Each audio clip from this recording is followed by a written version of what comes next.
Projeto Série 64 mais 60, Vozes da Resistência. De Amaury Monteiro, apresentado por Alexandre Santos, entrevistas com os atores políticos e culturais que combateram o regime militar no Brasil. Precisa ficar sabendo de uma vez por todas que eles sempre vão apelar para a violência.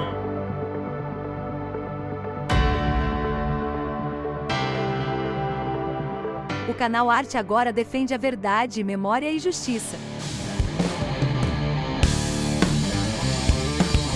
Com o objetivo de lembrar e condenar o golpe perpetrado pelas Forças Armadas em abril de 1964, nós, do canal Arte Agora, estamos levando adiante uma programação cujo objetivo é não apenas honrar a memória daqueles que tombaram na luta contra a opressão e tiveram a juventude roubada pelas baionetas, mas também o objetivo de alertar aos golpistas e subservientes aos interesses imperialistas que estão sempre de olho no nosso país, que a sociedade brasileira não aceita crimes nem criminosos contra a democracia e contra a humanidade. E ainda lembrar que o julgamento da história sempre será impiedoso com os fascistas, reservando-lhes o lugar na sarjeta das piores cloacas. A iniciativa do canal Arte Agora se associa ao esforço do movimento Geração 68, sempre na luta, que se mantém atento àqueles que querem jogar um manto do esquecimento sobre o passado para, quem sabe, voltar e tentar o assassinato do futuro do povo brasileiro. É nesta perspectiva que se coloca a série 64 mais 60, Vozes da Resistência, um programa concebido por Amaury Monteiro Júnior e conduzido por Alexandre Santos. A série 64 mais 60, Vozes da Resistência, consta de um conjunto de entrevistas concedidas ao canal Arte Agora por personalidades de grande envolvimento na luta contra o regime militar. Além de viver tempos de constantes sobressaltos e de ter a juventude e sonhos roubados, os entrevistados da série padeceram todos os tipos de sofrimento. A maioria curtiu a vida nas masmorras sob torturas indescritíveis. Alguns viveram o exílio longe da sua terra e dos seus amores. Todos perderam companheiros, amigos e parentes para a truculência do regime militar, o qual, diga-se de passagem, contou com o apoio e o suporte da grande imprensa, do governo dos Estados Unidos e dos empresários inescrupulosos.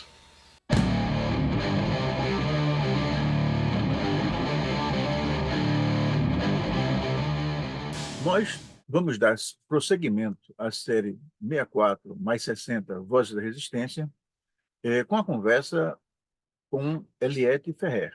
Eliette Ferrer é uma professora, uma pessoa que ela tem uma história muito linda, uma história belíssima, uma história que começa no Brasil. O interessante é que ela foi presa no Chile. Ela não foi presa no Brasil, né? Foi presa no Chile, amargou muito no Chile, né? A Operação Condor não bateu leve, foi forte, mas ela conseguiu o exílio na Suécia. Mas ela vai contar uma história. Ela é uma artista, ela é um artista das artes plásticas, da música, organiza livros, e a Eliette é uma pessoa encantadora. Nós vamos ver exatamente, ela já está fazendo as conexões de áudio e vídeo. Está aqui Eliette Ferrer, é um sobrenome de origem espanhola. Eliette Ferrer. Bom dia. Uma artista plástica, uma professora, uma música, e uma pessoa portadora de uma história maravilhosa, uma história encantadora. E eu já falei alguma coisa aqui sobre você, Eliette, no nosso canal, e as pessoas vão conhecer hoje, de viva voz, uma história que eu tenho certeza que vai encantar a todos, que é uma história belíssima. Mas eu estou falando muito, quem tem que falar mais aqui é você. Eliette, como foi que você, ainda muito jovem, foi atraída por um movimento de resistência ao golpe militar? Primeiro, eu quero agradecer ao canal Arte Agora e ao companheiro Alexandre Santos por me convidar para participar desse programa. Eu me sinto muito honrada, né? Claro.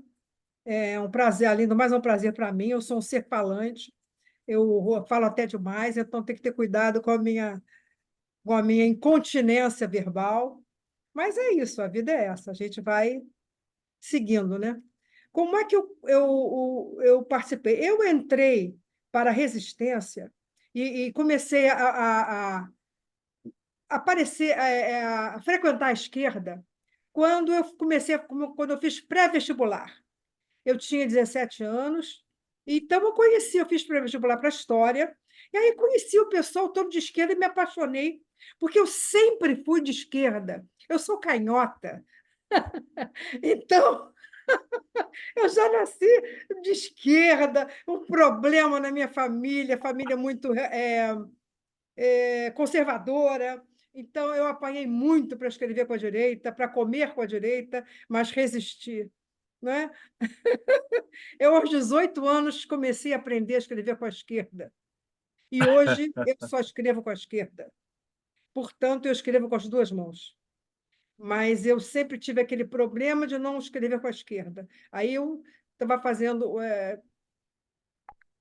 psicoterapia, aí a dona Margarida, minha psicoterapeuta, por que você não começa, então, a escrever com a esquerda? Então, eu comecei a treinar, e aos 18 anos. Hoje em dia, eu só escrevo com a esquerda, com uma letra comum, normal, tá, tá, tá. E eu sempre fui de esquerda porque eu sempre fui solidária, eu sempre fui, eu prestei atenção nos outros, eu sempre dividi, as minhas relações sempre foram horizontais, com qualquer que fosse. Então, isso aí, para mim, é ser esquerda, sim. Sempre pensei em mais fracos. Eu era professora primária, no início, né? Eu, com 16 anos, comecei a dar aula, 17 idem. Então, por exemplo, eu corria atrás de aluno para dar banho. Eu trabalhava numa escola numa região muito pobre, no Rio de Janeiro, e quer dizer que então eu sempre fui de esquerda. Isso aí é inegável. Então, eu me encontrei, quando eu comecei a me relacionar com as pessoas da faculdade, com o pessoal do pré-vestibular, os professores, me encontrei. Quando eu li o manifesto do Partido Comunista, eu fiquei louca. Isso é uma alegria, né? Foi assim uma comunhão, sabe? Muito interessante. E daí me interessei, comecei a ler, a participar. Eu participei de todos os movimentos a partir de 66, por exemplo. Aqui houve, em abril de 66, houve uma invasão da Faculdade de Medicina, Nacional de Medicina, que naquela época se chamava Nacional, a UFRJ. A polícia entrou, houve uma coisa maravilhosa lá. Eu, por sorte, também saí antes de a polícia entrar. Pura cagada, né? Porque não tinha planejado nada, e fui sozinha. Sozinha como? Eu não era organizada. Na escola, lá na faculdade, fiz faculdade de História na UEG, hoje é o ERJ, que era Estado da Guanabara, né? Aqui no Rio de Janeiro era Estado da Guanabara, nessa época. E eu nasci no Distrito Federal. Mudou tudo, né? Mas a vida é essa. A gente muda para melhor ou para pior, isso aí cada um faz a sua avaliação. Então, eu participava de todas essas manifestações que havia estudantis, sempre organizado ou não. Eu só fui ser organizada. Na faculdade, eu me aproximei muito do Partido Comunista. Mas o Partido Comunista era muito conservador. A esquerda é conservadora, né? A gente sabe disso. A esquerda raiz, né? Ela é conservadora. Então, na época, eu era muito assim. Eu sou um pouco agora, mas agora eu tenho 77 anos, então o negócio acalmou bastante. Mas eu falava muito palavrão, e tinha uns movimentos, umas falas, comportamentos que eles não aceitavam. Então, participei de algumas reuniões, depois não me convidaram mais. E eu soube que era por isso. Ah, você fala muito palavrão, você é muito esporrenta, não sei o que lá. Tá bom. Tá. E eu continuei a minha vida, participei Mais tarde, em 68, participei, é lógico, da Passeata dos 100 mil, eu estava lá, não falei, eu não falava nas assembleias, raramente falava, podia dar uma opinião, mas fazer discurso mesmo eu não fazia, não fazia, sei lá por quê. E, bom, e depois, quando eu saí da faculdade, ou junto, já no terceiro ano, em 68, eu estava no terceiro ano de História.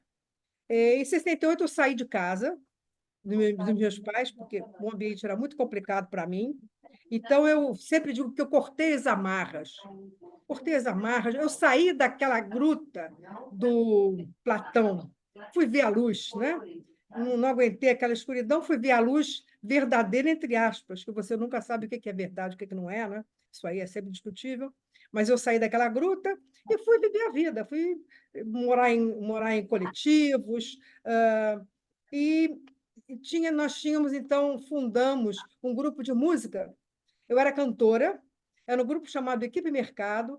Nós fomos até São Paulo uma vez, nos encontramos com aqueles dois, meu Deus do céu, aqueles dois irmãos Campos. Meu Deus do céu, esqueci o nome deles. Um que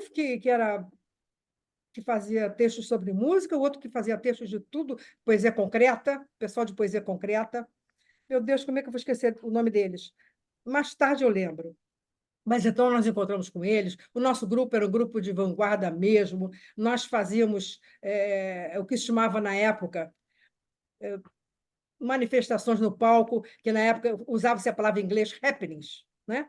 Hoje em dia falam performance, a portuguesa, que eu também não suporto inglês.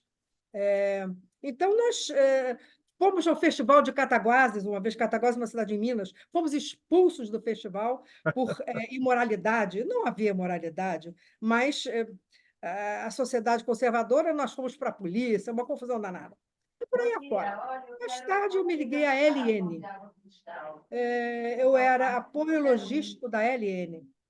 O que é apoio logístico? Quando você não participa do GTA. GTA, aquele grupo tático armado. A minha participação era apoio logístico, eu guardava gente em casa, eu fazia ações, eu paquerava bancos, fazia ações assim que não eram diretamente armadas. Uma vez nós fomos, eu e meu futuro marido, meu futuro segundo marido na época, nós fomos a São Conrado, porque o pessoal foi preso, uns amigos não, parentes e amigos nossos foram presos aqui no Rio de Janeiro, e alguém lá falou que havia em São Conrado uma espécie de casa da morte, uma casa de torturas. Então nós fomos, quer dizer, aquilo foi uma loucura, porque nós dois jovens ficamos em São Conrado, que você não sei se você conhece, é um bairro aqui no Rio de Janeiro só de gente rica, finíssimo, a parte mesmo das casas, porque em São Conrado existe também a favela da Rocinha, que é do outro lado do morro. Então, nós ficamos ali, nós fomos 2 dias ou 3, sei lá, fingindo que estávamos namorando, sentando para ver se a gente escutava gritos. Maluquice que a gente podia ser preso ali. Ele já era da LN, do GTA, eu não, como nunca fui. Então, aquilo foi uma coisa muito louca e não conseguimos descobrir essa tal casa. Já falei que guardei gente em casa e fazia pequenos trabalhos, vai levar isso, vai levar aquilo. Uma vez uma criança, a mãe tinha sido presa, um recém-nascido, eu fiquei com aquele recém-nascido horas num hotel, eu tinha que ficar com aquele recém-nascido no colo, fingindo que era meu filho, ou coisa parecida. O que eu fiz? Entrei no hotel, bonitinha, né? Classe média, bem arrumadinha, fiquei no hotel sentada com o nenenzinho no colo. Beleza, a criança não chorou, não deu um ai. Olhou, fechou o olhinho, dormiu. Uma maravilha. Sorte minha, né? E depois entreguei aquela criança 2 horas depois, tá tudo bem. Quer dizer, eu fazia esse tipo de trabalhinho assim da LN, né? Especialmente guardar gente em casa. Sempre tinha alguém lá em casa, pessoa alguém que tinha sido preso, parente, vizinho, amigo, mulher. Nesse tempo você morava só? Não, eu era casada. Sim. Nesse tempo que eu guardava gente, eu era casada com meu primeiro marido, que era irmão de um banido, um que foi preso em agosto de 70, 70 ou 69? Agora já não sei. Ele foi preso e então nós tivemos que abandonar o aparelho, que a minha casa era um aparelho, né, digamos, chamado aparelho. E mais tarde ainda, essa história da prisão do irmão dele, ele ficou muito abalado, eu também, mas ele mais ainda do que eu, que era irmão, talvez. Então, ele entrou numa esquisita, diferente da minha, nós nos separamos. E aí eu fiquei morando eu morei em 8 endereços do Rio de Janeiro em poucos meses, porque eu era sozinha e fiquei morando com amigos, com família, fingindo que era estudante de São Paulo. Essas coisas que você faz mesmo, né? E finalmente fui morar com meu segundo marido, que foi esse com quem eu fui lá para São Conrado fazer esse trabalho. Ele morreu em 2017. E ele tem, inclusive, textos nesse livro que eu organizei, em 68, A Geração que Queria Mudar o Mundo. Ele tem texto nesse livro, ele conta a prisão dele no Chile, nós estávamos juntos. Então, para resumir a história, vivia com ele, nós morávamos num apartamento normal, casal normal. Ele tinha, embora ele fosse do GTA, ele tinha vida comum, ele tinha vida normal. Ele não morava clandestino, ele tinha vida normal.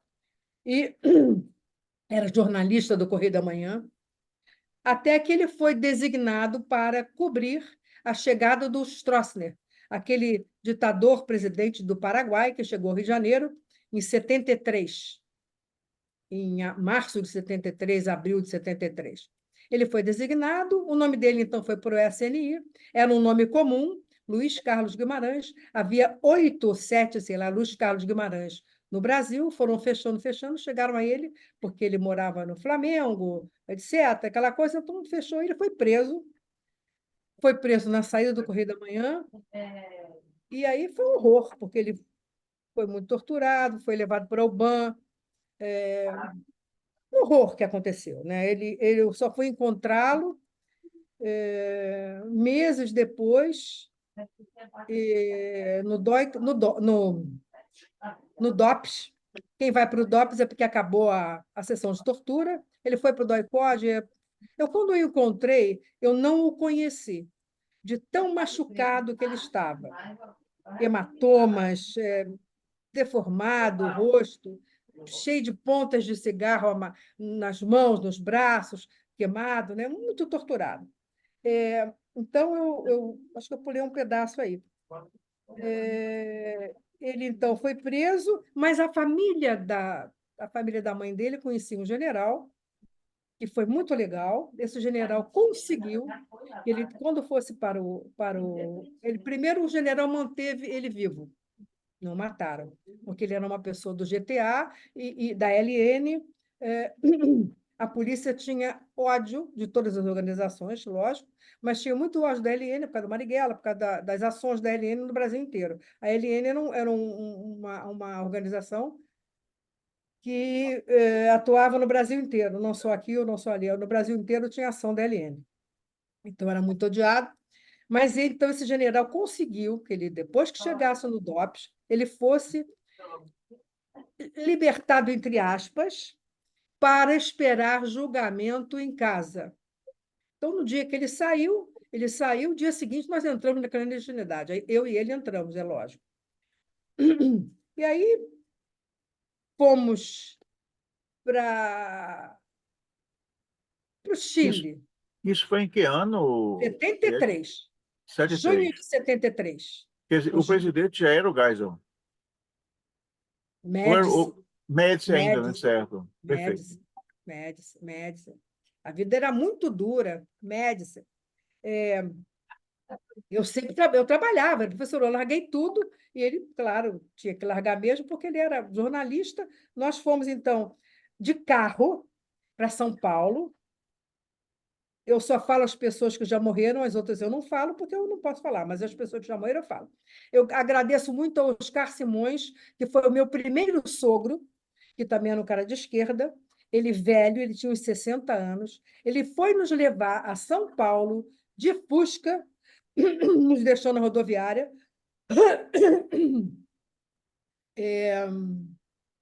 Saímos, sei lá que horas daqui do Rio de Janeiro, e ele foi dirigindo 6 horas até São Paulo, correndo risco, que se a polícia parasse a gente, o Luiz Carlos ia ser identificado, etc., e ele também podia ser preso. Ele era pai de banido, então ele foi muito corajoso, muito solidário, nos acompanhando, nos levando até São Paulo, né? E voltou sozinho. Voltou no mesmo dia, ia trabalhar, ele era dono de farmácia, foi direto para a farmácia trabalhar. Então, ele fez um esforço hercúleo, né, para nos deixar a salvo, né? Então, conclusão, perdi. Em São Paulo, nós pegamos vários ônibus, fomos até Paraná, Santa Catarina, Rio Grande do Sul, entrávamos em ônibus e saímos de ônibus, porque sempre olhando para ver se estávamos sendo seguidos. No Rio Grande do Sul, nós íamos sair qual é o nome daquela cidade, gente? Goiânia? Não, nós temos uma cidade que faz fronteira com o Uruguai. Atravessa a rua. Sim, eu saí por lá. Íamos sair por lá, chegamos até pegou ônibus. Mas no ônibus nós escutamos uma conversa, pessoas conversando, sentamos separados no ônibus, a gente sempre é assim, para um livrar a cara do outro, que se um fosse preso, o outro fugia, né? Ou coisa parecida. Então, nós ouvimos uma conversa de duas mulheres falando que essa saída estava muito vigiada, que tinha muita polícia, tá. Então, nós descemos do ônibus, no meio do caminho, tomamos o ônibus de volta, viemos para Porto Alegre de novo, então fomos para Mendoza e pegamos... Então, resolvemos sair para o Passo de los Libres. Passo de los Libres é Argentina, que faz fronteira com Uruguaiana. Isso, fomos para Uruguaiana, no Rio Grande do Sul, e Uruguaiana nós conversamos com os taxistas. Haviam taxistas que... O taxista achou que a gente era contrabandista, que nós éramos criminosos comuns. Ótimo. Para nós, ótimo. Né? Então, ele nos falou que a guarda da fronteira, a divisão entre Brasil e Uruguai era uma ponte. Ele nos avisou que às 7 horas da noite, ou 6, sei lá, não lembro o detalhe, trocava a guarda. Então, nós passamos antes das 7, os dois. Ele ficou lá com a mala. Não, com a mala, nós deixamos a mala na rodoviária, eu voltei, peguei a mala e voltei no mesmo taxista, já depois das 7. Então, era outro homem, e eu não tinha nada, tinha identidade, não tinha passaporte, tudo limpo, né? Passei, então chegamos finalmente Passo de los Libres. Eu vou abreviar, porque eu não vou ficar contando essa história toda, que são muitos detalhes que às vezes complicados. Então, nós fomos para a casa de amigos que nós tínhamos, do ERP, Exército Revolucionário, lá da Argentina, que nós tínhamos contato, ficamos lá na casa deles, esperando o contato chegar do Brasil com o meu passaporte. Eu pedi passaporte e também esperando a situação do Chile melhorar, porque tinha havido o Tancaço, aquele episódio do Tancaço, que havia um golpe. Esperamos. Aí, sempre as notícias que vinham do Chile, assim, pode vir a hora que quiser. Em Chile não passa nada. E não há golpes. O próprio hino do Chile fala que são legalistas. Imagina que vai haver golpe aqui, nós com medo, né? Chegou um amigo nosso do Brasil, que também já morreu. Todo mundo já morreu, a gente só somos velhos, né? Aí, conclusão, ele chegou com o meu passaporte e nós, então, pegamos um ônibus, fomos para Mendoza, em Mendoza pegamos o trem para ir para o Chile. É claro que chegamos no Chile 2 semanas antes do golpe, muito nervosos, com a cara e coragem. Fomos para a casa desse meu ex-cunhado, que era filho do Oscar, que morava no Chile, para o Reinaldo Guarani Simões. Minha homenagem ao Reinaldo, grande amigo meu, que nos recebeu no Chile. Gosto muito dele. Ficamos na casa dele, e no dia do golpe, não sei se você leu um texto meu, Nós acordamos com a Lenise batendo na porta, o golpe, o golpe, o golpe. Tá, tá, tá. Nós ligamos o rádio, não ouvimos o discurso do Allende e resolvemos sair dali. Nós éramos 7 pessoas. O Reinaldo e a Dodora. A Dora se suicidou em Berlim. Não sei se você ouviu o caso dela. Maria Sim. Auxiliadora Lara Barcelos. Eles resolveram ficar em casa porque ali no prédio... Ah, não, resolveram ficar em casa, não me lembro, eles iam sair depois. Mas decidimos todos que nós sairíamos dali, porque toda a vizinhança sabiam que eles eram banidos, eram brasileiros, eram políticos, né? Então era melhor nós sairmos. Nós saímos dali para ir para outra casa, para a casa da irmã dele e de outro banido, do Jaimão, que também morreu ano passado. Todo mundo morreu. Horror. Ficamos na casa do Jaimão. Chegamos na casa do Jaimão no dia 11, o dia do golpe. Dia 12, a polícia bateu. A casa do Reinaldo jamais caiu. Essas coisas que a gente não vai nunca imaginar que acontecesse, né? Eles acabando entrando na Machado do México, não foram presos, foi tudo bem com eles, médio, né? Imagina, o Chile foi um horror. Então, nós fomos presos no dia 12, eu estava dormindo, entraram, sei lá, 18, 20 carabineiros no apartamento, nós éramos 3 mulheres e 4 homens. Mas, Eliette, e ao prender, eles alegavam alguma coisa ou prenderam Mano porque prenderam? Sarriba, Mano Sarriba, E aonde só? estão as armas? Acontece que os vizinhos denunciaram que havia brasileiros que moravam ali e havia uruguaios que moravam em outro apartamento do mesmo prédio. A polícia invadiu não só o nosso apartamento, quanto invadiu esse apartamento dos uruguaios. Então, nos bateram muito, eu entendia muito mal o Quer dizer, espanhol. peraí, só para entender. Quer dizer, o pecado que levou vocês a serem presos era serem O fato de brasileiros serem ou estrangeiros. uruguaios que, nos seus países de origem, tinham algum tipo de... Estrangeiros, nós éramos estrangeiros. E Todos os só? estrangeiros foram incomodados no Chile, especialmente os latino-americanos. Os estrangeiros europeus, quando eram incomodados, muito pouco, porque suas embaixadas tomaram conta dos seus cidadãos. Os franceses, a embaixada francesa deu guarita, os americanos, os portugueses, espanhóis, alemães, que havia muito estrangeiro, mas os estrangeiros latino-americanos foram presos, sim, especialmente brasileiros, porque a polícia brasileira estava no Chile. A polícia brasileira teve participação ativa no golpe. A polícia brasileira fez todas as facilidades para que houvesse o golpe. Então, nós fomos todos presos, fomos levados para o terraço do edifício. Nós 7, éramos 7 homens e 3 mulheres. Os 4 homens e 3 mulheres. Esses 4 homens já morreram todos. O último morreu ano passado, em novembro. Bom,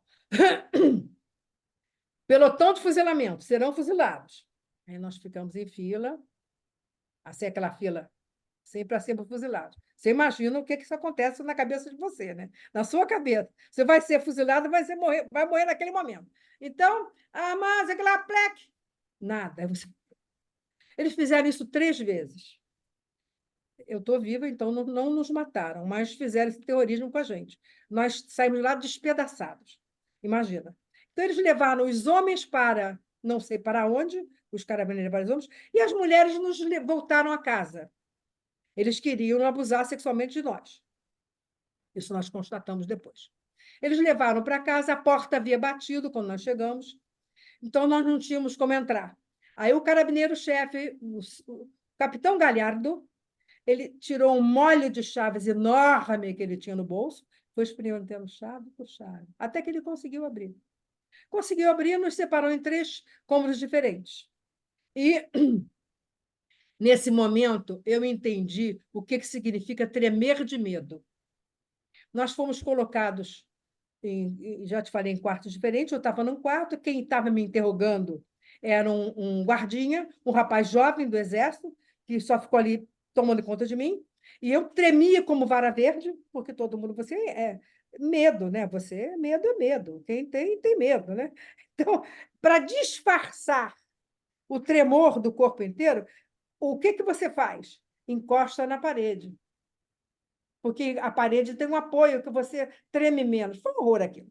Então, nós fomos interrompidos, porque a mais jovem de nós, que estava na sala com o capitão Galhardo, ela simulou um desmaio, porque ela fez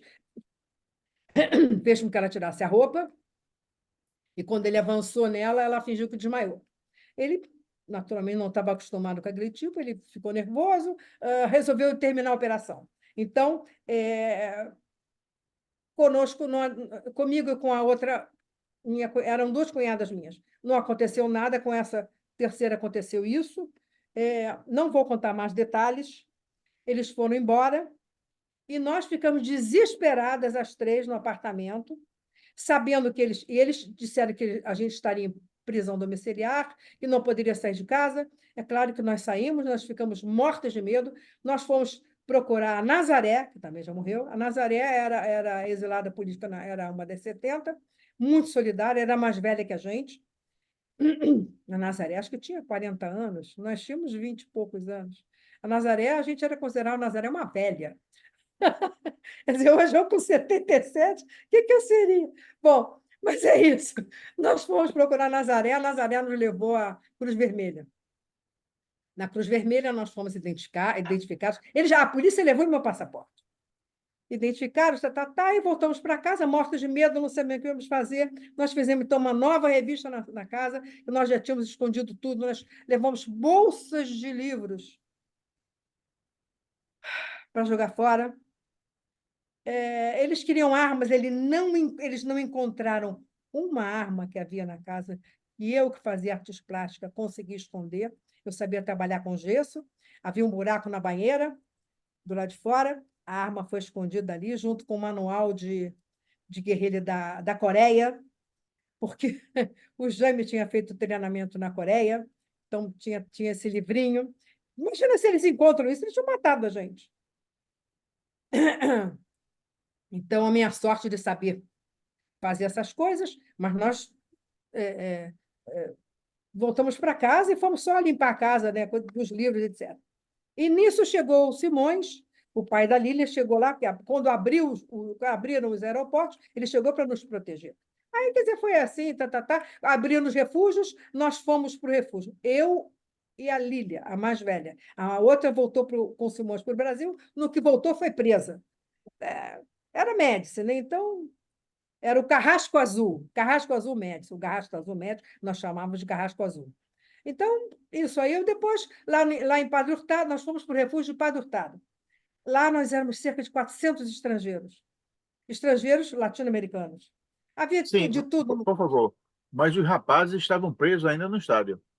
Nós não sabíamos onde.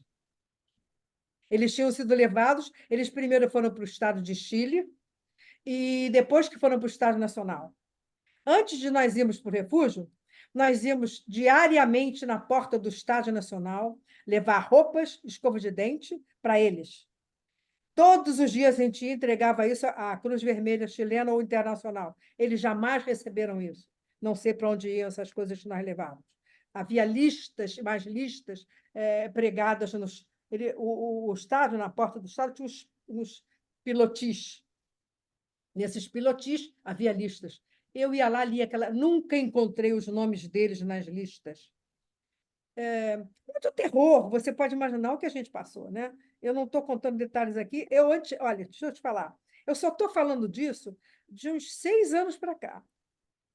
Eu, na Suécia, não conseguia falar de detalhes do Chile. Chegando aqui no Brasil, eu faço psicoterapia até hoje. Foi muito difícil para nós passar isso que a gente passou, sabe? Você, num país estrangeiro, ser presa, ameaçada de morte.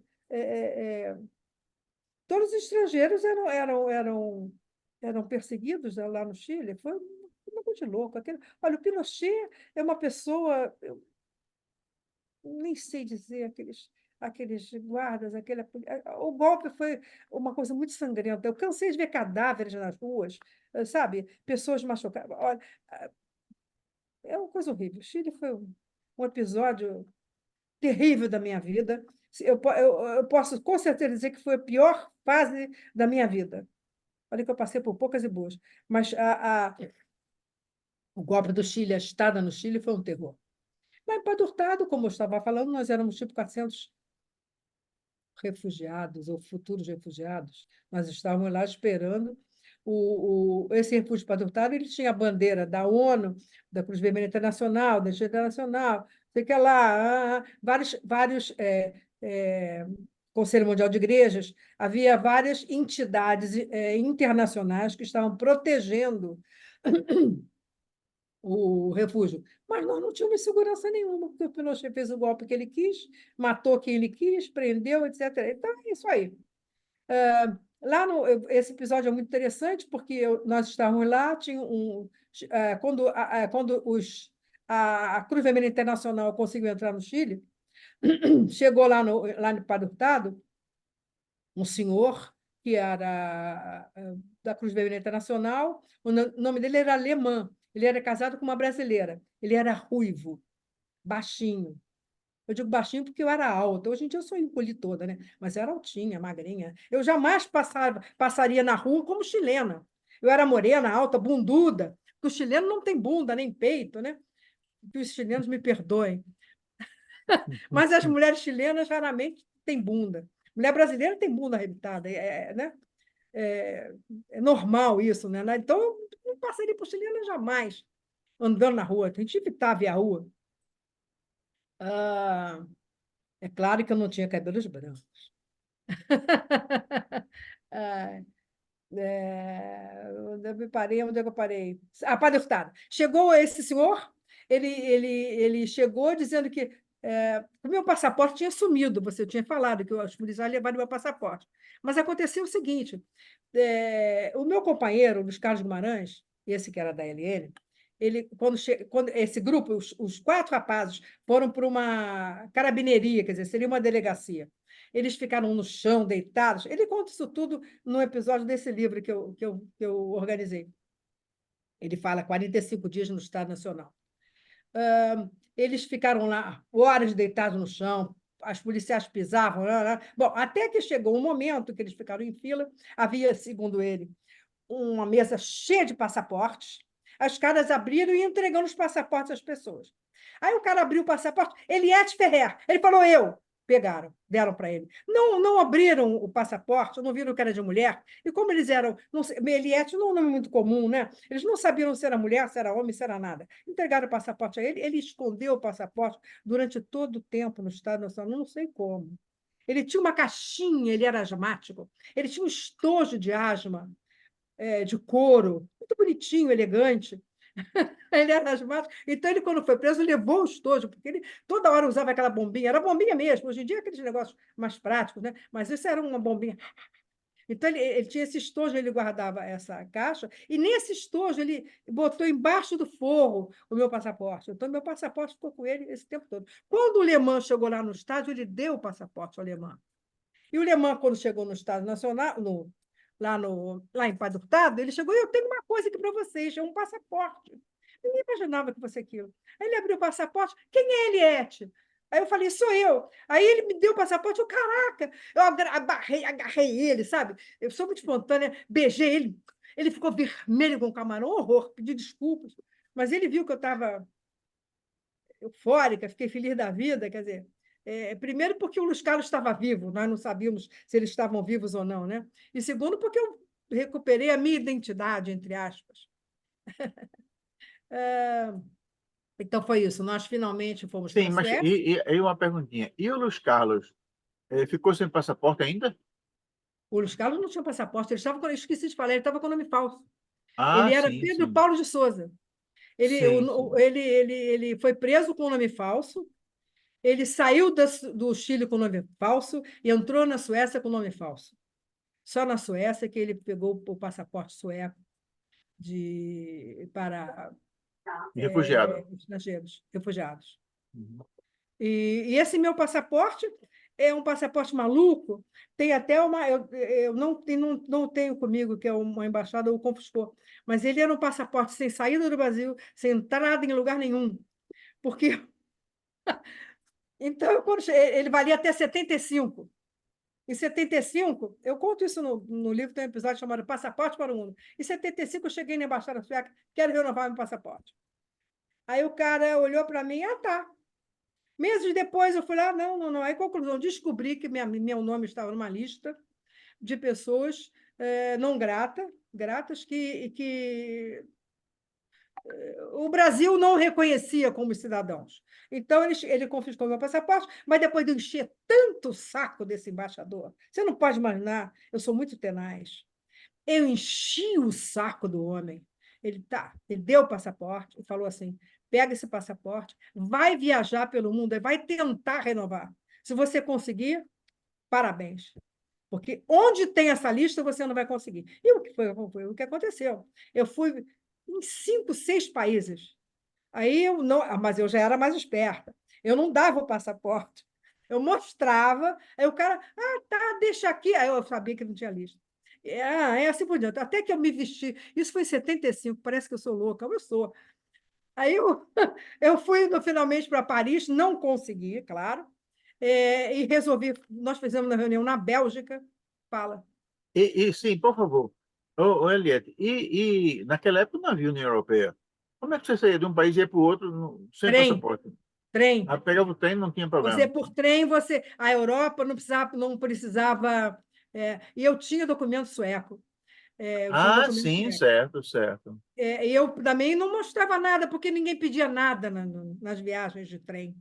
Era Suécia, Dinamarca, França. Na fronteira entrava o cara gritando, eram uns estúpidos, grosseiros, pá, batiu com a porta, mas não pediam nada a você. Eu assim, né? Você não está vendo. Então, conclusão, fomos na Bélgica, fizemos uma reunião política com o pessoal lá, aí resolvemos que eu iria me fantasiar de maluca, de hippie. Então, botei uma roupa hippie e sou uma grande atriz. Eu tenho que contar isso, porque eu adoro contar essa história. Eu cheguei, eu cheguei lá no consulado, na embaixada da Bélgica, em Roterdã. Aí o cara, folgada, né? Muito folgada, hippie folgada. Aí eu falei: olha, eu vim aqui pegar meu passaporte novo, porque me falaram que o passaporte agora é plastificado. Eu estava num trem aí, indo para a Holanda, percebi que era a Holanda, Roterdã, vindo para cá, aí encontrei com o pessoal brasileiro, a gente resolveu ir para a Índia, os hippies iam todos para a Índia, né? Aí resolvemos ir para a Índia, e aí eu fui ver meu passaporte. O meu passaporte não é plastificado, eu vim plastificar.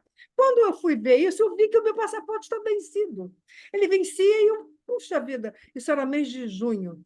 Era vencido, eu resolvi vir aqui para fazer logo esse trâmite, que eu quero ir para a Índia amanhã. Quer dizer, tipo assim, né? Folgada, entrei lá, sai aqui na casa da sogra, come para mim, eu entrando, aquela coisa, né?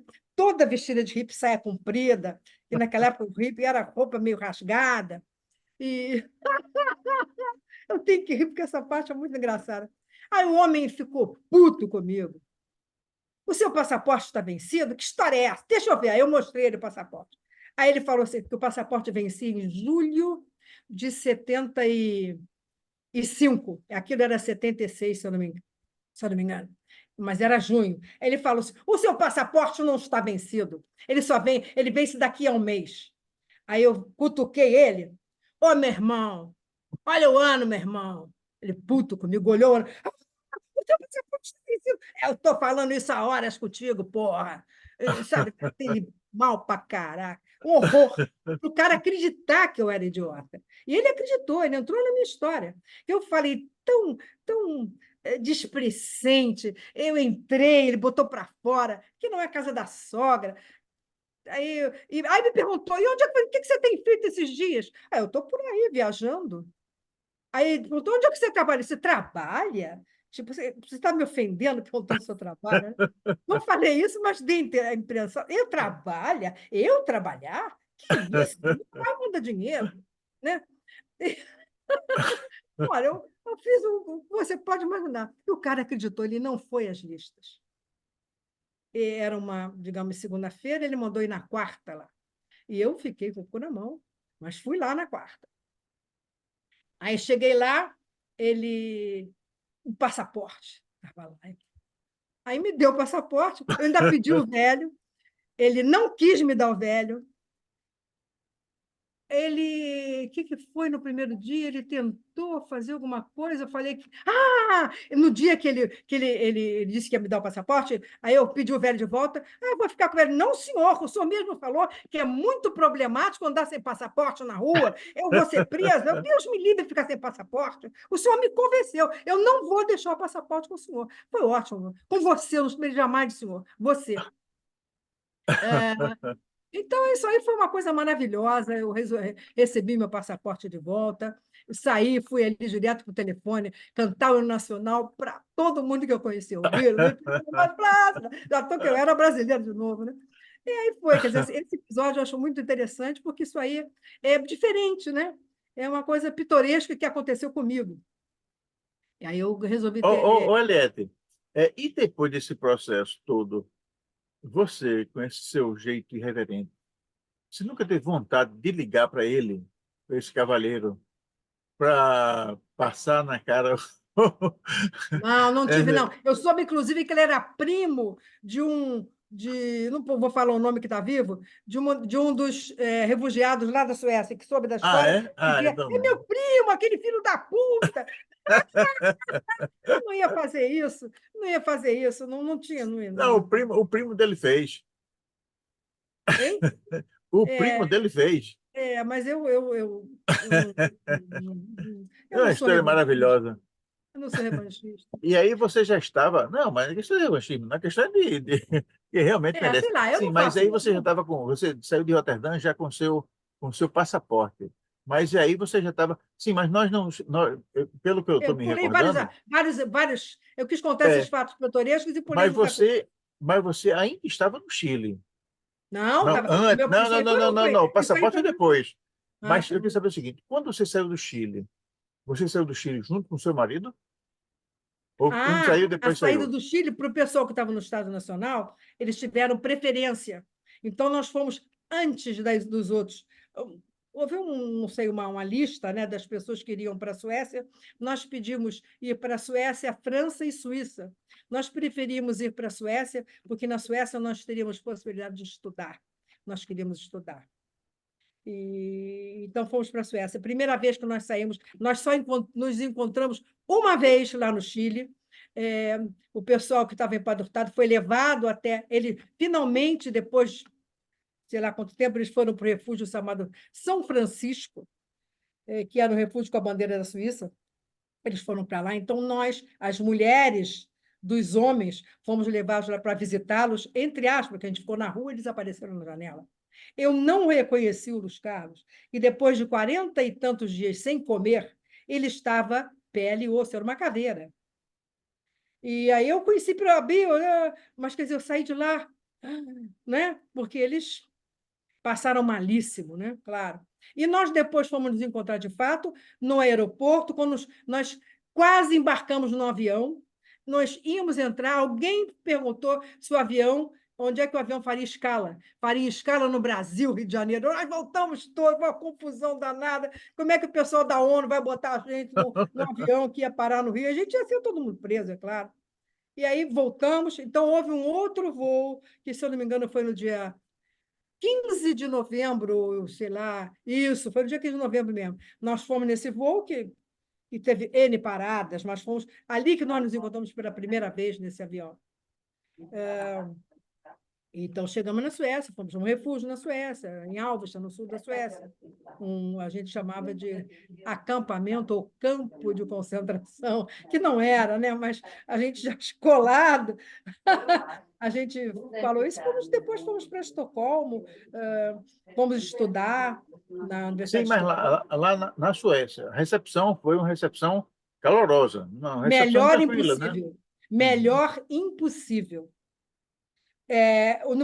No nosso caso, o Olof Palme, que era o primeiro ministro da Suécia, não foi ao aeroporto, mas a maioria dos aviões que chegaram lá, o Olof Palme foi pessoalmente no aeroporto esperar os brasileiros, ou cubanos, ou chilenos, uruguaios, bolivianos, venezuelanos, costarriquenhos, que chegaram lá na Suécia, em Estocolmo, né?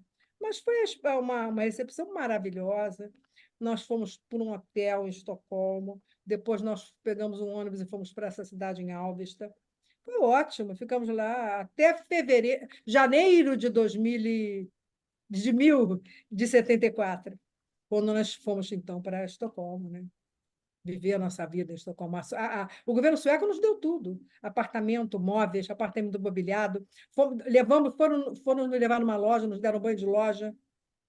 Todo mundo tinha direito a tudo que você pode imaginar. Até guarda-chuva eu ganhei, por exemplo. Sapato, bota, sapato de neve, tênis para corrida, casaco, blusa, pijama, meia de mulher. Tudo que você pode imaginar que você usa. Nós ganhamos, inclusive, um pacote com sabão em pó, sabonete, escova de dente. Essas necessidades básicas da pessoa, isso foi tudo lá em Alvesta, né? Foi ótimo, o melhor possível, o melhor possível. E a gente começou a estudar sueco já em Alvesta, curso de sueco, que era ótimo. A turma era só de brasileiros ou chilenos, era uma bagunça. A gente recém-chegado do Chile, todo mundo nervoso, você não imagina. Era muito engraçado. Eu estou rindo hoje. É muito bom contar depois. Na época era muito sofrido. Eu era muito nervosa, eu chorava à toa, essas Sim, coisas. mas aí você chegou lá, teve essa recepção calorosa, passou um tempo de adaptação e cada um começou a ter a sua vida, estudar, O tempo de sei lá. adaptação era total, né? Eu passei 8 anos lá me adaptando, porque, porque a Suécia é muito diferente daqui. Nós, na viagem, aprendemos a falar obrigada, tá? Então, você chega num país onde hoje em dia não é assim, não, que é uma mistura danada, mas naquela época os suecos eram todos louros de olhos azuis. Nós chegamos no país, todo mundo louro de olho azul. Então, você é aquele moreno, não tem como, né? E não falava nada. Foi difícil, mas foi muito bom. Foi muito bom, porque o sueco era muito respeitoso. Perguntava você, de onde você é? Aí você falava, do Brasil, vim do Chile. Aí a pessoa virava para você, coitado. Coitadinho. Sabe, era, a solidariedade deles era muito interessante. Sim, mas e aí, Era nesses 8 anos, a comunidade brasileira, de alguma forma, ficava junto ao comércio, cada um se inseriu, se ficou embebido Cada um na... se inseriu segundo os seus contatos. O pessoal que já Certo. tinha contato com a Anistia Internacional diretamente, né? Então foi para a Zona Sul da Suécia. Zona Sul, eu digo isso porque no Rio de Janeiro tem Zona Sul e Zona Norte. Tem o subúrbio, né? E tem a Zona Sul, onde ficam os bacanas, a elite, né? Nós não éramos a elite. Nós fomos, então, para o subúrbio. Mas era ótimo. Esse subúrbio havia praticamente hoje em dia o bairro é assim, Rinkeby, né, em Estocolmo, é um bairro onde só tem praticamente estrangeiro, é um gueto, né? Nós fomos para esse gueto, mas era ótimo, né? Alguns ficaram na Zona Sul e no centro, mas tudo bem. Me adaptei logo, eu era professora, então fui ser professora de português. Eu fui trabalhar nas creches suecas. O governo sueco paga a quem tem habilidade, quem tem, como é que se diz a palavra? Não é habilidade, não, quem tem diploma, né, o que seja, para trabalhar com as crianças brasileiras para falar a língua materna, porque eles sabiam que se a criança falasse a língua materna bem, eles aprenderiam o sueco melhor e se adaptariam melhor na sociedade sueca. Então, era paga pelo governo sueco para brincar na creche em português com as crianças, por exemplo. Assim como eu ia à escola para ajudar a alfabetização em português das crianças brasileiras. Eu tinha muitos alunos. Foi uma fase muito bonita. E foi aí que eu boto, não sei se você viu que com outras pessoas, mas foi iniciativa minha mesmo, criamos lá o que a gente chamava de crechinha, onde aos domingos ou sábados, as crianças iam todas para lá, a gente fazia comida junto, brincava junto, era para manter a cultura brasileira em grupo. Isso Perfeito. funcionou. Mas ô, Eliette, e aí foram 8 anos Trabalhei para na... caralho em escola, eu era professora, e eu não sei se podia falar isso, agora eu falei, a vida Pode, adulta. pode, pode. Aqui você... Quem manda é Eu você, trabalhei quem manda aqui muito é na você. Suécia. Eu gostava de trabalhar e tinha ânimo, né? E trabalhei muito. E eu trabalhava o dia inteiro. E estudava também, porque Enquanto isso, no Brasil, no Brasil e no mundo, havia uma campanha pela redemocratização que continuava, mas aí já em outros... nós tínhamos lá o Comitê Brasileiro de Anistia na Suécia. De anistia, pois é, eu queria saber isso. Como é que foi, Tinha. como é que era o engajamento seu no Reuniões, Comitê da Anistia? reuniões, reuniões ótimas, eu vou falar a verdade, porque muita briga, né? Eu não vou falar a verdade, porque eu vou falar a verdade. Essas reuniões têm sempre muita briga, né? Briga de egos, vaidades e essas coisas, mas no final dava tudo certo. Se Dava tudo escolhiam os certo, né? líderes, mas era Mas muito sim, bom, essas reuniões eram boas. Havia o futebol, e era bom pra caramba. A Suécia foi muito boa para nós. sim. E aí chegou o dia em que saiu a A anistia. anistia aconteceu. A Pois anistia é. E aconteceu. aí eu queria saber, esse período é que eu acho interessante. O que foi que aconteceu depois que você soube? Bom, eu sou uma brasileira e já posso voltar para o meu país. Nesse momento, já tinha... Imediatamente eu decidi viajar. Foi? Foi uma maluquice minha, eu podia ter esperado mais, mas eu não aguentava mais. Eu dizia lá, isso aí foi contado por pessoas e eu confirmo, né? Na minha casa tinha um mapa do Brasil, eu morava já no final, né? Eu morava num, num coletivo estudantil, que lá não sei se é muito isso, eram quartos com banheiro, 9 quartos com banheiro, com uma cozinha coletiva. Cada andar tinha 18 quartos, 9 e 9, duas cozinhas coletivas, né? Então, eu morava nesse edifício estudantil no centro, um lugar ótimo, já estava morando ali. Pintou anistia? Ah! E aí aquilo, né? Eu estava doida para voltar, não aguentava mais. O meu quarto tinha um mapa do Brasil enorme, que cobria meia parede. Sei lá quem me deu, mandou, comprei. Mapa. Só coisas brasileiras. Minha casa era toda enfeitada, como em casa é hoje enfeitada, mas só com brasileiro. Aí não sei quem chegou lá e falou do Brasil. Eu detesto o Brasil, eu não É. suporto o Brasil. Aí a pessoa virou para mim e disse: eu estou vendo que você detesta o Brasil. Aí eu me dei conta, cara. Eu estou vendo aí mapa do Brasil, sei que lá, você detesta o Brasil. Mas eu tinha aquela mágoa, né? E imediatamente eu comecei a arrumar as malas, caixas com roupas, com coisas para mandar para o Brasil. O que, aliás, em 77, isso eu tenho que falar, em 77 houve a chamada abertura política, foi quando o Geisel entrou. Geisel entrou, abertura política. A irmã do Jaimão foi lá na Suécia falar: abertura política, o pessoal vai voltar, daquela lá, o Geisel, nova coisa, tudo bem, tá, tá, tá. Oba, vou voltar. Mandei 7 caixas de navio para o Brasil e fui. Fui com uma passagem estudantil, passando pela Bélgica, Buenos Aires, fui de ônibus para o Rio de Janeiro, e sem avisar nada a ninguém, nem na Suécia ninguém sabia, só meu ex-companheiro. E um casal íntimo. Não falei para mais ninguém que ia voltar para o Brasil, com medo, né? Claro. Aí eu cheguei em Buenos Aires, passei um dia lá, ou dois, sei lá, adoro Buenos Aires, até hoje. E fui para Porto Alegre. Chegando em Porto Alegre, saí do ônibus, tinha uma birosca, um botequim, que vendia guaraná, vendia tudo, né? Aí tinha pastel, né? Eu cheguei lá e falei em português. Para mim era uma coisa fantástica. Eu quero um pastel e um guaraná. Caraca! O cara entendeu, me deu um pastel e um guaraná. Eita, que coisa boa. Estava salva, né? Eu falei. E aí vim de ônibus, descendo, aquela coisa que descendo em tudo quanto é lugar, não sei o que lá, achando que estava enganando a polícia. Quando eu peguei aquele documento da data, não sei o que lá, aquele documento, esqueci o nome desse documento. Quando eu vi nesse documento, estava lá que eu estive no Brasil em 77. Eles estavam me vigiando.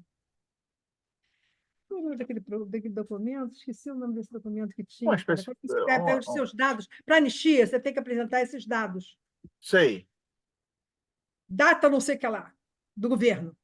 Então, eu vi que tudo que eu fiz foi em vão. Mas, foda-se, já estou viva, não aconteceu nada, mas a Sim, polícia estava. mas nesse seu retorno, chega a molestar você? Ah, não molestaram, mas aconteceu o seguinte: não molestaram, não. Estavam só me vigiando depois que eu soube, e eu cheguei na casa dos meus pais, telefonei da rua ou da rodoviária, sei lá, falei: ô, papai, Cheguei! falei assim: não, você está sentado? Estou, então você não está, senta. Eu estou no Brasil, estou aqui e vou para casa de vocês. Eles tinham se mudado, não sabia onde era. Me dizem onde é, não sei o que lá. Não, aí me explicaram, chovendo pra caramba. Eu cheguei. Sabe que dia eu cheguei? 1º de abril de 77. Golpe do Eita, Geisel. tá. Aí Mas eu estou lá olhou. sentada, minha mãe fez feijoada, doce de abóbora com coco, que eram as minhas coisas Oh! preferidas. Aí eu estou comendo, aí vi o Geisel falando na televisão, sei que lá, sei que lá, sei que lá. Eu, caralho, estou fodido. Eu cheguei no dia do golpe de abril, dia Foi, 1º de abril de 75. foi, exatamente. Foi. Eu não sabia. Eu falei, estou roubada. Mas fiquei lá um pouco, mas eu fiquei paranoica, porque todo lugar eu ficava olhando para trás, não sei o quê. E, de fato, eu tinha razão, né? Então, teve um dia, o dia fatal. Eu já passou muito, estou falando horas, cara. O Não, dia não, fatal, não. Fique é? completamente à vontade. O dia fatal foi um dia que eu estou lá com o meu pai, lá na janela, ele morava no subúrbio do Rio de Janeiro. Estou lá, aí vi um cara de terno passar. Naquela época, os caras do DOP andavam de terno, né? A gente tinha esse preconceito, ou conceito, sei lá, dos caras, das pessoas de terno. Papai passou um cara de terno aí. Aí, como é que eu faço para pular um muro para sair daqui? Vou sair pelos fundos. Por que, minha filha? O cara de terno passou aí, é polícia. Não, minha querida, ele é motorista, vai ter casamento aqui do lado. Ele é motorista do carro que vai levar a noiva. Eita, mas que situação, né? Quer dizer, isso Aí, é um naquele dia, eu tormento, é um decidi. tormento, é um tormento. A gente Eu está decidi rindo aqui voltar para a agora, Suécia. Eu mas não é um fiquei nem tormento. 2 meses. Imagine, isso não fica assustada com tudo, com tudo. Mas, ô, Eliette, e aí você já estava no Brasil, estava na casa do seu pai, né? Não tinha mais, não tinha, vamos dizer assim, você continuou no Brasil, ou você voltou para a Suécia? Não, continuou no Eu Brasil, voltei não para a foi? Suécia. Eu não Voltou para a fiquei lá, Suécia? não. Claro, nesse dia que passou esse homem, eu decidi, vou comprar a passagem, vou de volta para a Suécia. Imediatamente comprei e voltei. Meu pai e minha mãe não entenderam isso. Não vou ficar aqui que eu estou ficando louca. Estou ficando louca, achando que todo mundo é policial, achando que eu estou, sabe? E depois, quando eu vi esse data, não sei o que lá, que eu vi que estava perseguida mesmo. Mas esse cara era motorista de casamento, não tinha nada que ver. Mas eu não É. aguentava mais sofrer aquilo. E aí, quando você voltou para a Suécia, como foi que as pessoas lá na Suécia acolheram você Lá na mais uma Suécia ninguém vez? sabia que eu tinha ido ao Brasil. Ah, não? E não ficaram Não, sabendo? eu só disse para o meu companheiro, só disse para o Luiz Carlos e disse para um casal amicíssimo nosso que estava no Chile com a gente. Não, Eu não disse para veja mais bem, ninguém. Eu é saí porque, da Suécia dizendo que ia para a Inglaterra estudar inglês. na realidade que nós temos que saber o seguinte, né, que houve um anúncio de uma abertura, dos preparativos de uma distensão, não sei o que tal. E isso animou muitas pessoas. E você, tanto assim, que você voltou para o Brasil. Mas chegou no Brasil, não era bem aquilo, né? Ainda teve o pacote, teve uma série de coisas, né? E aí Pacote de você Abril. voltou. Era o nome chamado Pacote de Abril. O pacote foi na renovação, o golpe foi renovado. Houve e ali tava havendo a extrema-direita estava tentando fazer muita coisa, né? Tinha lá o ministro Silvio Frota, enfim, o negócio era complicado, não era fácil, não. Mas você Exatamente. voltou Aí para a Suécia. eu tomei uma decisão excelente de voltar para a Suécia. Cheguei na Suécia e fiquei feliz. Foram os melhores anos da minha vida depois que eu estive no Brasil. Porque aí eu assumi que eu estava lá, que eu não podia voltar ao Brasil, que até antes eu estava sempre com aquele negócio, dizia que detestava o Brasil, mas eu adorava o Brasil, né? Então, e depois não assumi que estava lá, vivi alegre e feliz da vida na Suécia, esses E aí últimos você anos. ficou lá mais quanto tempo? Eu fiquei até 79, fiquei mais 2 anos. 7, 9, né? Sim, mas aí você voltou para o retorno definitivo, vamos dizer assim. E aí, como foi esse novo retorno, esse novo reencontro com o Cheguei lá, Brasil? avisei ao Luiz Carlos que eu estava voltando, ele foi me esperar. Cheguei em casa, abraçada, todo mundo me abraçou, e eu fui viver a vida. Cheguei no verão, cheguei ótima, estava ótima, feliz da vida. E as pessoas mais íntimas eu contei, as outras não contei nada. E, e isso. Isso aí, Esqueci o nome, hein? não, e aí é o seguinte, do mesmo jeito que é normal, seria normal, e lá na Suécia houvesse uma comunidade brasileira, seria natural também que no Brasil houvesse uma comunidade, como existe até hoje, uma comunidade de Mas pessoas que eu tinha muito medo. muito medo. Quando eu cheguei no Brasil, eu cheguei super medrosa. Eu só entrei em contato com a família, minha família e a família que me adotou, que era a família do Simões, do Oscar Simões e a Margarida, que são meus segundos pais, pessoas adoráveis que já até fizeram a viagem. É, eu ficava na casa dos meus pais, na casa deles, cheia de medo, não fiz quase nada, porque eu tinha medo. Medo, E de medo, lá para medo, cá, medo. então, aí você começou a ter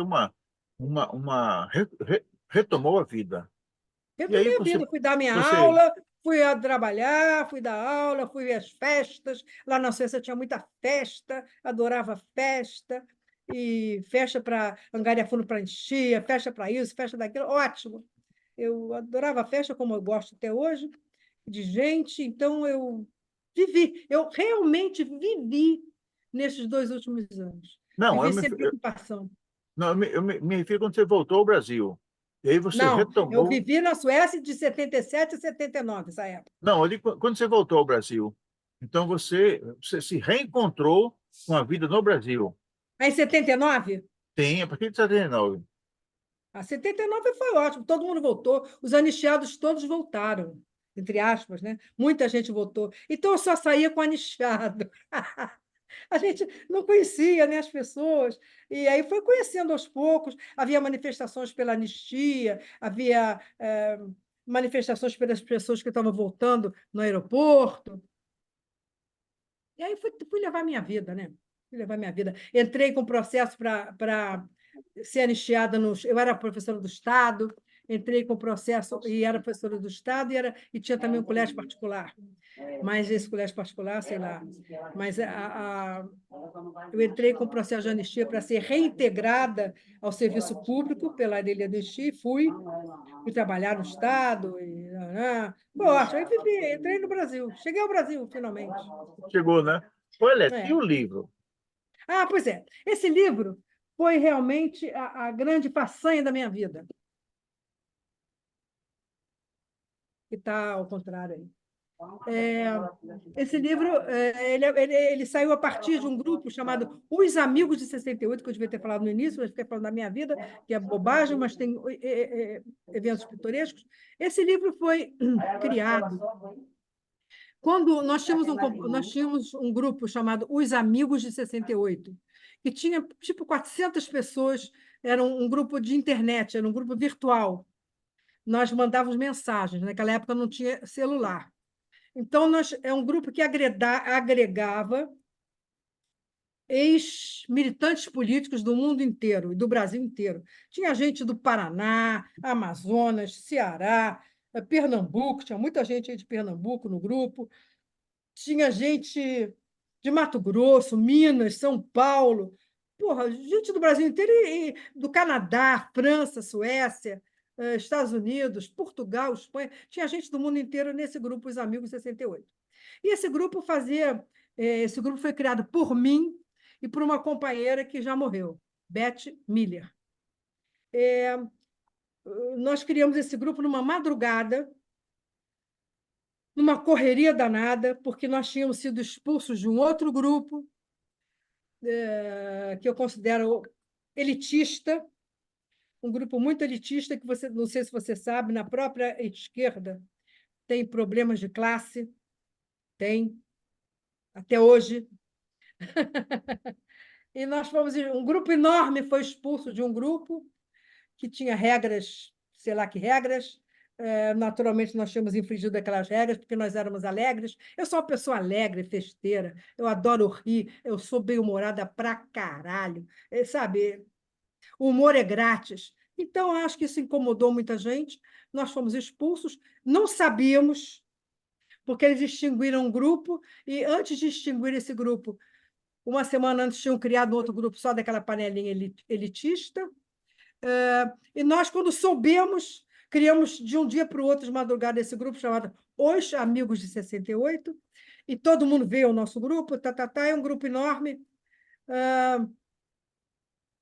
Então, esse grupo existia. Nós fazíamos reuniões políticas, nós fazíamos almoços, jantares, filmes, debate político.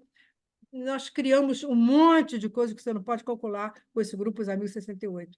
Inclusive, um companheiro nosso, Neguinho, Antônio Geraldo Costa, que está vivo, tem 90 anos, mora em Maceió. Ele estava na Suécia perdido, ele foi trazido de volta, ele foi resgatado por mim, fui à Suécia buscá-lo, e ele estava na Suécia com nome falso, regularizei todo o nome dele na Suécia e no Brasil, fui à polícia várias vezes, uma confusão danada, mas consegui resgatá-lo, com mil peripécias, mas a vida é dura. Então, esse grupo ele funcionou muito, era um grupo muito ativo, e quando morreu um companheiro nosso chamado Elmar Oliveira, quando Elmar morreu, nós nos reunimos num bar chamado Taberninha da Glória, aqui no Rio de Janeiro, e várias pessoas falaram do Almir. Aí eu tive ideia, tem que fazer um livro. Nós temos que colocar esses textos todos num livro, porque isso aí tem que ficar para a posteridade. Não pode ficar só para nós aqui numa reunião dessa de bar. Então, resolvi criar esse grupo, esse livro.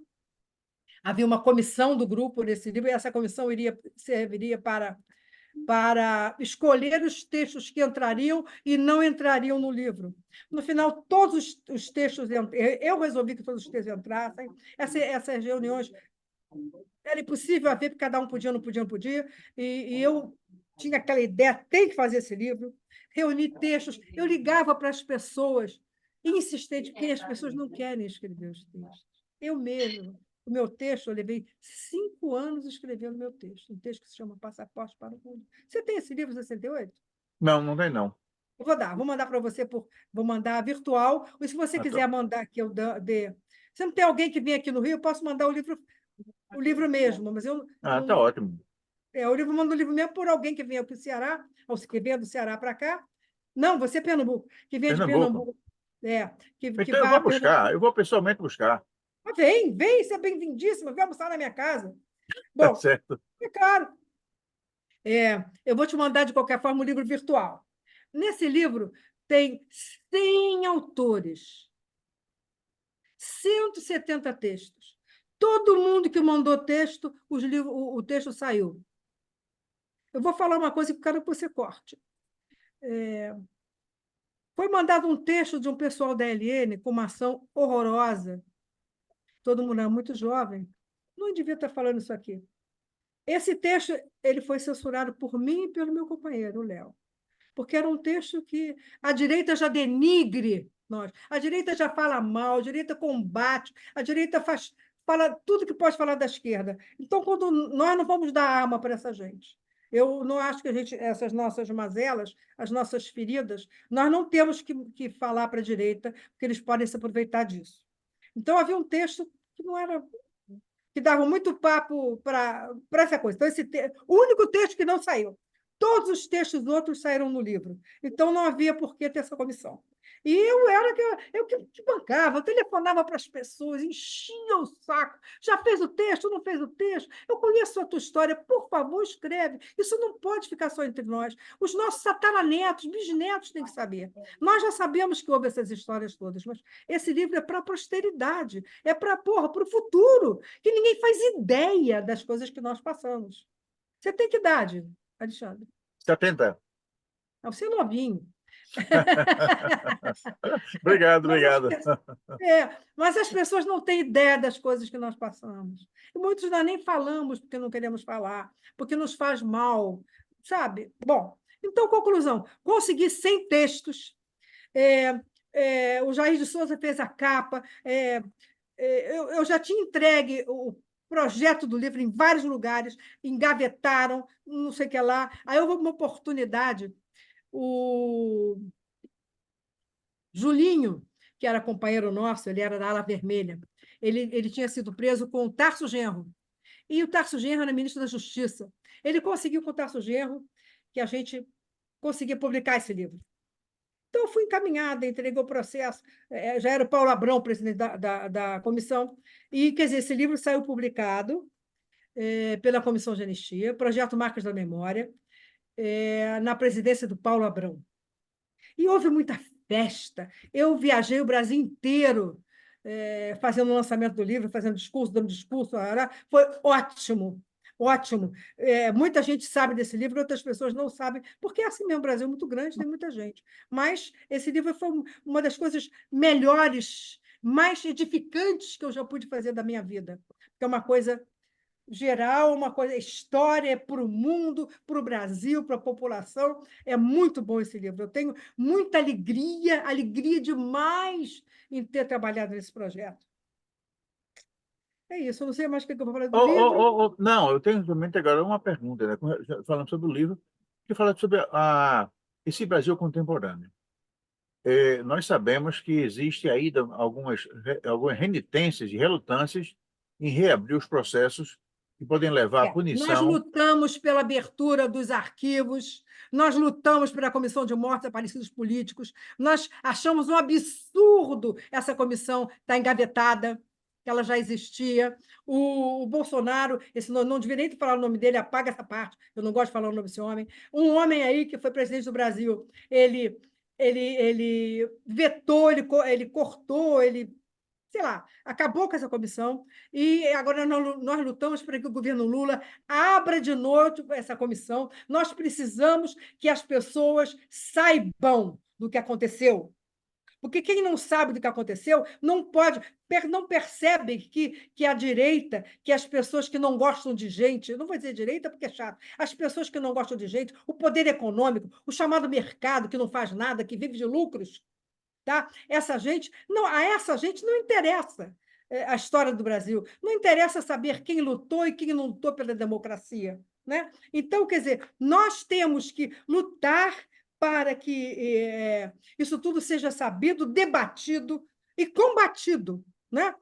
Por exemplo, agora tem essa história de escolas militares. Isso é um absurdo, escolas cívico-militares. Se antes de haver essas escolas, nós já lutávamos, porque nos currículos das escolas militares, que tem colégio militar no Brasil inteiro, em São Paulo, Pernambuco, deve ter colégio militar do Brasil, né? Esse colégio militar forma os oficiais do Exército, assim como tem academias de marinha, de não sei o que lá, o colégio militar é um grande... Esse colégio militar, o currículo do colégio militar é completamente diferente dos currículos das escolas comuns. Isso é um escândalo. Eles não estudam história do Brasil direito, eles não estudam geografia, eles só pensam no militarismo.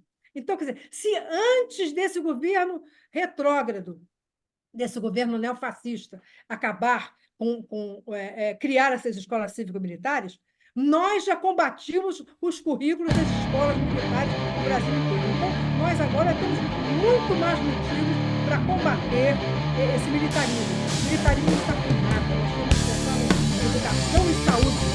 São os requisitos mais importantes, mais importantes para a nossa população. No Brasil, por causa da diferença de classe. Aqui no Brasil, o abismo cultural, o abismo socioeconômico que há é um escândalo. Eu não sei por que essas pessoas não se envergonham. Esses ricaços aí que detêm tudo, quer dizer, são 3 ou 4 pessoas que detêm dinheiro. E o resto trabalha para sustentar essas pessoas. Isso é um escândalo. A desigualdade socioeconômica no Brasil é vergonhosa, é cruel, é covarde. É isso. Não sei mais o que eu vou dizer. Nós chegamos, infelizmente, nós chegamos ao término desse programa com uma conversa maravilhosa com a Eliette Ferrer. Eliette Ferrer é um ser encantador.